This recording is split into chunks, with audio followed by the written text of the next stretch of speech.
राना साहब, मैं आपसे स्टार्ट करूंगा। ये जो शोर है आईनी तरामीम का, अब ये कहाँ जाके खड़ा है? और ये बार बार आपके ऊपर सवाल आ रहे हैं कि आईनी तरामीम पे इतनी जल्दी क्यों है, ये लोगों को दिखाई क्यों नहीं जा रही, इसको लोगों को सोचने समझने का मौका क्यों नहीं दिया जा रहा, इतना खुफिया क्यों रखा जा रहा है? बिस्मिल्लाहिर्रहमानिर्रहीम।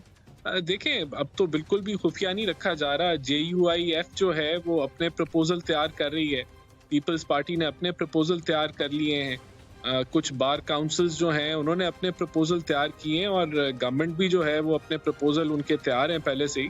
तो ये आपस में एक कंसेंसस बिल्डिंग का जो मरहला है वो जारी है। ये पॉइंट आप उधर से भी ले लेने दें।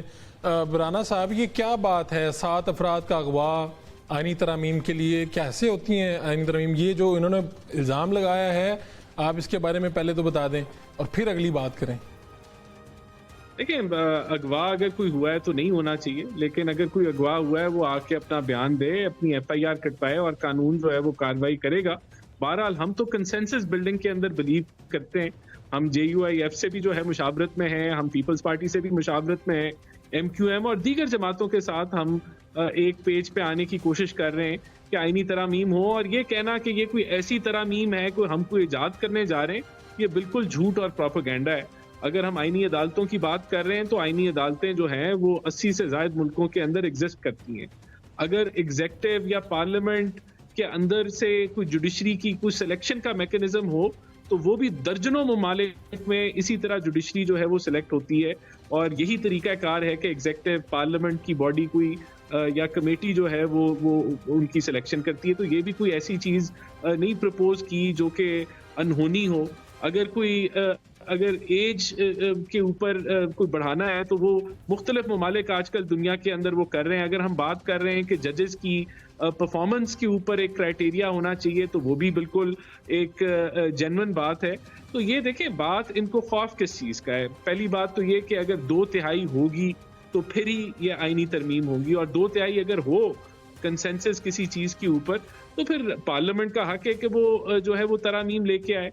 और ये कहना कि ये कोई जल्दी क्या है, देखें इसको तो बहुत पहले हो जाना चाहिए था। नहीं, वो आजम साहब ने बयान दिया था ना, उसी की आड़ में वो कह रहे हैं ना।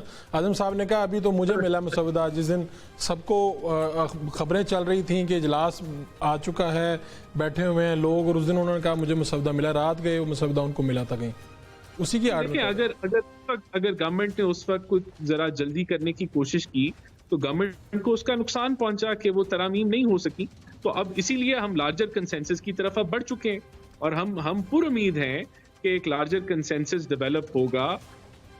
एक ब्रोकन जो जुडिशल सिस्टम है जहां जजेस अपनी खुद अपॉइंटमेंट करते हैं और एक ही चेंबर से एक ही किस्म के हम ख्याल जजेस आते हैं, और उसी वजह से इस निज़ाम के अंदर इतना जो है कह लें कि दुनिया के अंदर बॉटम 10 में रैंक्ड है। तो मैं समझता हूं कि बिल्कुल आईनी तरमीम की तरफ हम बढ़ रहे हैं, कंसेंसस बिल्डिंग हो रही है। अब आप पे भी तो इल्जाम लगेगा कि अगर आप हम ख्याल जजेस की बात कर रहे हैं तो जब आप ये सिस्टम ला रहे हैं तो इस पे कैसे, यानी इतनी शफाफियत कैसे होगी कि आपके ऊपर इल्जाम ना आए कि ये आपके हम ख्याल जजेस ना हों जो आप कोड बनाने जा रहे हैं? इस सब को कैसे इंश्योर करेंगे? देखिए, ये तो फिर इसमें जो दुनिया के अंदर जो प्रैक्टिसेस हैं, मैंने आपको बताया कि जो सिलेक्शन ऑफ जजेस का जो निज़ाम होता है उसके अंदर पार्लियामेंट, कुछ मुल्कों में पार्लियामेंट अपना किरदार अदा करती है, कुछ मुल्कों में एग्जेक्टिव एक सिलेक्शन करती है, फिर कॉन्स्टिट्यूशनल जो कोर्ट्स हैं उसमें चारों सूबों की नुमाइंदगी की बात हो रही है। तो ये ऐसा ही मैकेनिज्म बनेगा जिसके अंदर सब जमातों का जब कंसेंसस होगा तो एक ऐसा बेहतर निज़ाम ही आएगा जो आज के बुसीदा निज़ाम से बेहतर होगा। चले अजहर साहब, एक बात को कि हमारी कोई जिद नहीं है। जो अगर अच्छी कोई प्रपोजल आते हैं किसी और जमात से, पाकिस्तान तहरीक इंसाफ से भी प्रपोजल आए, अच्छी तजावीज हो तो आप उसको भी एक्सेप्ट करेंगे, उसको भी शामिल करेंगे? बिल्कुल। गुफ्तगू का सिलसिला जारी है। राना एहसान साहब, बस एक आखिरी बात आप बता दें, आप उठ भी रहे हैं अपनी सीट से, बताएं कि क्या होने क्या जा रहा है इस्लामाबाद में, पाकिस्तान में? ये जो हम बता रहे थे पहले ही SCO, और देखिए, पाकिस्तान तरक्की की राह पे गामजन है, महंगाई काबू में आ गई है, सूद की शरह नीचे आ रही है, स्टॉक मार्केट आपके सामने है, अल्हम्दुलिल्लाह स्टेबलाइजेशन हो चुकी है।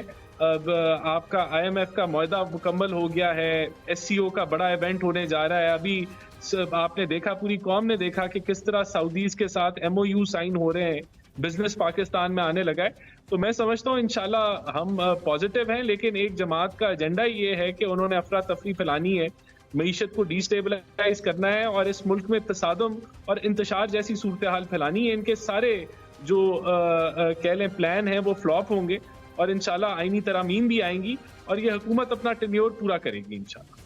ठीक है अजय साहब, आपका टेक में ले लूं, ये आप बार बार हंस रहे थे दरमियान में। मैंने कहा ना, हजारों ख्वाहिशें ऐसी कि हर ख्वाहिश के 2.5 सालों में मुआशरत की तबाह बर्बादी कर ली। पेट्रोल पकड़ा नहीं जा रहा, नहीं जा रही, किसने कहा महंगाई कम होगी, लोग खुदकुशियां कर रहे हैं। यानी ये लोग ये बातों से नहीं खाना।